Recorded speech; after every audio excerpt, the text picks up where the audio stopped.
दोस्तों स्वागत है आपका केवीएम वाले यूट्यूब चैनल पर। तो फ्रेंड्स आज वाले इस वीडियो में आपको वर्धन वंश के टॉप 30 क्वेश्चन कराऊंगा। तो आप इस वीडियो को ध्यान से लास्ट तक जरूर देखिएगा और सारे प्रश्नों का उत्तर भी करिएगा और अंत में कमेंट करके बताइएगा कि आपने कितने प्रश्नों को सही उत्तर किए हैं। तो चलिए बिना टाइम वेस्ट के वीडियो को स्टार्ट करते हैं। तो आज का पहला प्रश्न है, वर्धन वंश की स्थापना किसने की थी? ऑप्शंस है ए हर्षवर्धन ने, बी पुष्यभूति ने, सी प्रभाकर वर्धन ने और डी राजवर्धन ने। तो इस प्रश्न का सही उत्तर आपका हो जाएगा option number B Pushyabhuti. Vardhan वंश की स्थापना किसने की थी? तो पुष्यभूति ने की थी। उसके बाद अगला प्रश्न है, प्रश्न संख्या 2, हर्षवर्धन ने किस वर्ष शासन करना शुरू किया था? ऑप्शंस है ए 600 ईस्वी में, बी 606 ईस्वी में, सी 612 ईस्वी में और डी 620 ईस्वी में। तो इस प्रश्न का सही उत्तर हो जाएगा ऑप्शन नंबर बी 606 ईस्वी में। हर्षवर्धन ने किस वर्ष शासन करना शुरू किया था? तो 606 ईस्वी में किया था। उसके बाद अगला प्रश्न है, प्रश्न संख्या 3, हर्षवर्धन की राजधानी कौन सी थी? ऑप्शंस है ए पाटलिपुत्र, बी कन्नौज, सी थानेश्वर और डी प्रयाग। तो इस प्रश्न का सही उत्तर आपका हो जाएगा option number B Kannauj. Kannauj को हर्षवर्धन की राजधानी बाद में बनाया गया, उससे पहले थानेश्वर हुआ करता था। उसके बाद नेक्स्ट प्रश्न है, प्रश्न संख्या 4, हर्षवर्धन की प्रसिद्ध दरबारी कवि कौन था? ऑप्शंस है ए कालिदास, बी भवभूति, सी बाणभट्ट और डी माघ। तो इस प्रश्न का सही उत्तर हो जाएगा option number C Banabhatta. Harshvardhan का प्रसिद्ध दरबारी कवि कौन था? तो बाणभट्ट था। उसके बाद अगला प्रश्न है, प्रश्न संख्या 5, हर्षवर्धन के शासन काल में चीनी यात्री कौन आया था? ऑप्शंस है A Hiuen Tsang, B I-tsing, C France और डी मार्को पोलो।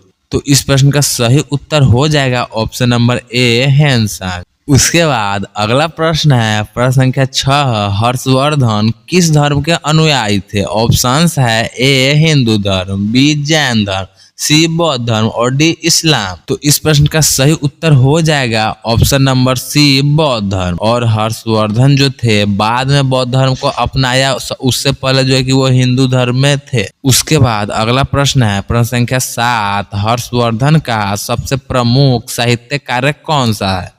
तो इस प्रश्न का सही उत्तर हो जाएगा option number D Harshacharita. Harshvardhan का सबसे प्रमुख साहित्य कार्य कौन सा है? तो हर्षचरित्र। उसके बाद अगला प्रश्न है, प्रश्न संख्या 8, कन्नौज के युद्ध में हर्षवर्धन का सामना किससे हुआ था? ऑप्शंस है ए पुलकेशिन II, बी समुद्रगुप्त, सी चंद्रगुप्त मौर्य और डी अशोक। तो इस प्रश्न का सही उत्तर हो जाएगा option number A Pulakeshin II। उसके बाद अगला प्रश्न है, प्रश्न संख्या 9, हर्षवर्धन ने कौन सा प्रसिद्ध धार्मिक समागम आयोजित किया था? ऑप्शंस है ए कुंभ मेला, बी वर्धन महोत्सव, सी प्रयाग महासम्मेलन और डी नालंदा महासभा।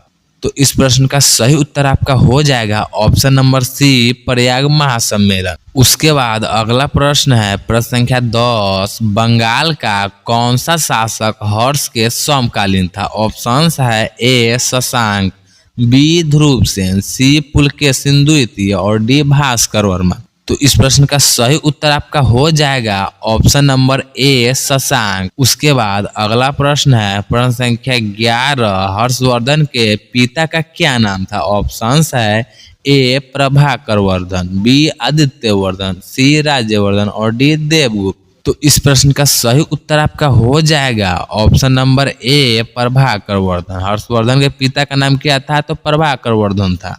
उसके बाद अगला प्रश्न है, प्रश्न संख्या 12, हर्षवर्धन की बहन का क्या नाम था? ऑप्शंस है A Yashomati, B Rajshri, C Ratnavali और डी प्रमीला। तो इसका सही उत्तर हो जाएगा option number B Rajshri. Harshvardhan की बहन का क्या नाम था? तो राजश्री था। उसके बाद अगला प्रश्न है, प्रश्न संख्या 13, हर्षवर्धन ने कौन सा नाटक लिखा था? ऑप्शंस है ए नागानंद, बी मालविकाग्निमित्र, सी शकुंतला और डी मृच्छकटिक। तो इस प्रश्न का सही उत्तर आपका हो जाएगा option number A Naganand. Harshvardhan ने कौन सा नाटक लिखा था? तो नागानंद लिखा था। उसके बाद अगला प्रश्न है, प्रश्न संख्या 14, वर्धन वंश का सबसे प्रसिद्ध शासक कौन था? ऑप्शंस है ए आदित्य वर्धन, बी हर्षवर्धन, सी राज्यवर्धन और डी प्रभाकर वर्धन। तो इस प्रश्न का सही उत्तर आपका हो जाएगा option number B Harshvardhan. Vardhan वंश का सबसे प्रसिद्ध शासक हर्षवर्धन था। उसके बाद अगला प्रश्न है प्रश्न संख्या 15, हर्षवर्धन की सेना का प्रधान सेनापति कौन था? तो इस प्रश्न का सही उत्तर हो जाएगा ऑप्शन नंबर सी मित्रावर्मन।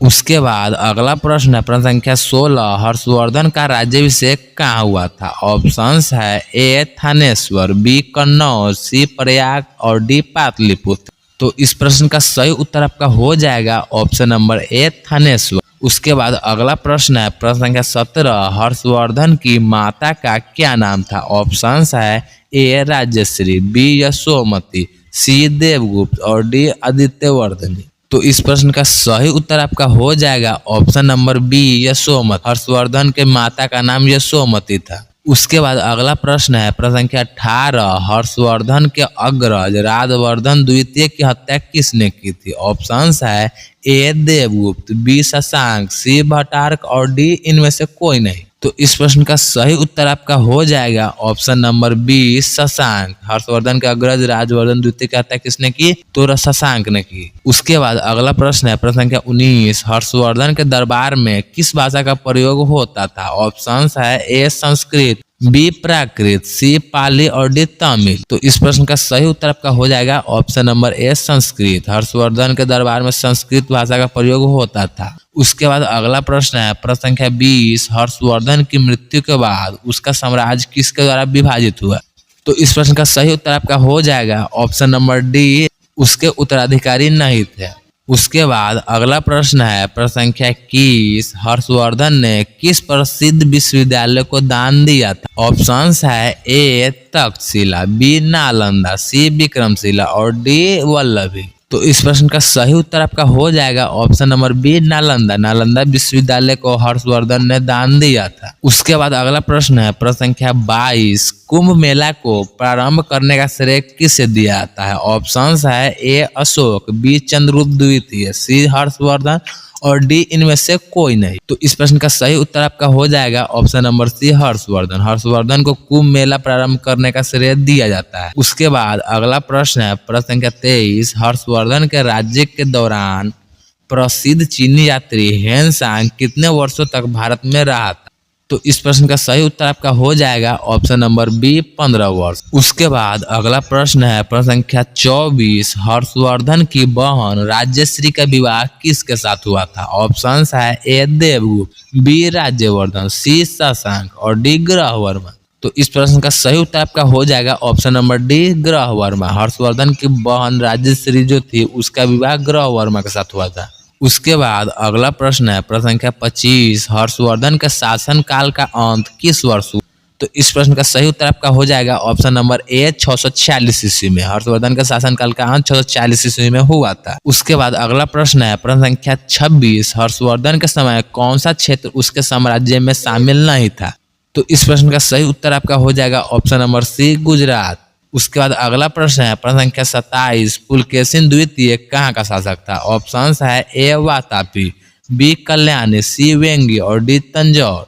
तो इस प्रश्न का सही उत्तर हो जाएगा option number A Vatapi. Pulakeshin द्वितीय कहाँ का शासक था? तो वातापी का था। उसके बाद अगला प्रश्न है प्रश्न संख्या 28, हर्षवर्धन अपनी धार्मिक सभा कहाँ किया करता था? ऑप्शंस है ए मथुरा में, बी पेशावर में, सी प्रयाग में और डी वाराणसी में। तो इस प्रश्न का सही उत्तर हो जाएगा option number C Prayag. Harshvardhan अपनी धार्मिक सभा कहाँ किया करता था? तो प्रयाग में किया करता था। उसके बाद अगला प्रश्न है प्रश्न संख्या 29, कवि बाणभट्ट कहाँ के निवासी थे? ऑप्शंस है ए पाटलिपुत्र, बी थानेश्वर, सी भोजपुर और डी इनमें से कोई नहीं। तो इस प्रश्न का सही उत्तर हो जाएगा ऑप्शन नंबर बी थानेश्वर। कवि बाणभट्ट कहाँ के निवासी थे? तो थानेश्वर के थे। उसके बाद आज का अंतिम प्रश्न है प्रश्न संख्या 30, इनमें से कौन वर्धन वंश की राजधानी थानेश्वर से कन्नौज ले गया? तो इसका सही उत्तर हो जाएगा option number A Harshvardhan. Harshvardhan ने थानेश्वर से कन्नौज उसका राजधानी ले गया था। तो दोस्तों इसी के साथ आज का 30 प्रश्न होता है समाप्त। आपने कितने प्रश्न का उत्तर सही किए हैं आप लोग जरूर कमेंट करके बताइएगा। और वीडियो पसंद आया हो तो वीडियो को लाइक कर चैनल को सब्सक्राइब भी करिएगा आने वाले और भी ऐसा ही वीडियो देखने के लिए। तो मिलते हैं अगले वीडियो में किसी और नए चैप्टर के साथ, तब तक के लिए बाय।